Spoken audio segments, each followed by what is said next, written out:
আমাদের লক্ষ্মীনামপুর sporting club 1996 সালে এই ক্লাবের প্রতিষ্ঠা হয়। কিছুদিন স্থগিত থাকার পরে আমাদের এই ছাত্র সমাজ, যুব সমাজ দীর্ঘদিন আবার এটার কার্যক্রম শুরু করছে। আর বন্যা এইখানে আশ্রয়ণ প্রকল্প শুরুর থেকে আমাদের লক্ষ্মীনামপুর স্পোর্টিং ক্লাবের সদস্যরা যেভাবে ক্লান্ত পরিশ্রম করে যাচ্ছে, আমরা স্পোর্টিং ক্লাবের একজন কর্মকর্তা হিসাবে আমরা ওদেরকে আন্তরিক মোবারকবাদ জানাই।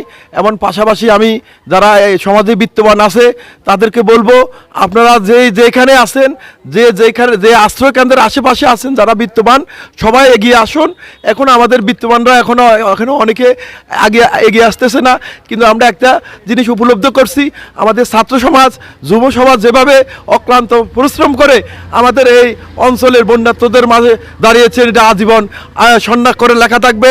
এবং আমরা আশ্রয়ণ প্রকল্পগুলোতে আমরা খবর নিচ্ছি সবসময় আমাদের ছাত্র সমাজ, যুব সমাজ, বিশেষ করে আমাদের লক্ষ্মীনামপুর স্পোর্টিং ক্লাবের ছাত্র সমাজ, সিফাত, রিশাদ, অন্তর, সালমান, সিরাত, এরা যেভাবে অক্লান্ত পরিশ্রম করে আমরা আসি, মাঝে মধ্যে খোঁজ খবর নিচ্ছি।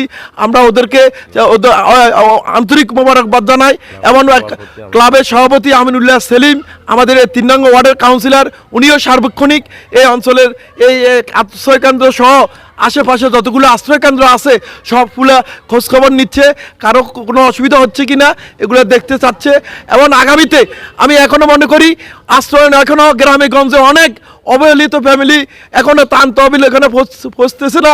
আমি অনুরোধ করব, এই ক্রান্তিকালে আপনারা দাঁড়িয়ে মানবতার পরিচয় দেন। টাকা পয়সা আপনারা মরার পরে আপনারা কেউ নিতে পারবেন না। আজকে যে সমাজে বন্যার্তদের মাঝে যে খরচ করবেন, এটা আগামী দিনে আপনাদের জন্য আখেরাতেও আপনাদের এটা কাজে আসবে এবং জনগণের কাছে আপনারা মানুষ হিসাবে প্রমাণ করতে পারবেন। এখন আমাদের ক্লাবের সদস্য যারা অক্লান্ত পরিশ্রম, এখানে 100 জনের মতো লোক আছে, 17টা ফ্যামিলি আছে। এখানে প্রত্যেকদিন প্রত্যেকটা বেলা এক একজন আসি, এখানে উদারতা প্রকাশ করে, এক এক বেলা আসি, এক একজন আমাদেরকে খাওয়া ডোনেট করতেছে। আমরা এছাড়া কোনো আর্থিক বা আমাদের কোনো কিছু নাই, আমরা এক একজন এক একভাবে আসি। আমাদের এই আজকে 4 দিন চলতেছে, এই 4 বেলায় মানুষ আমাদেরকে সর্বোচ্চ সহযোগিতা করেছে। এটার জন্য আমরা আসলে ওনাদের প্রতি কৃতজ্ঞ, যারা এখন পর্যন্ত আমাদেরকে সহযোগিতা করেছেন।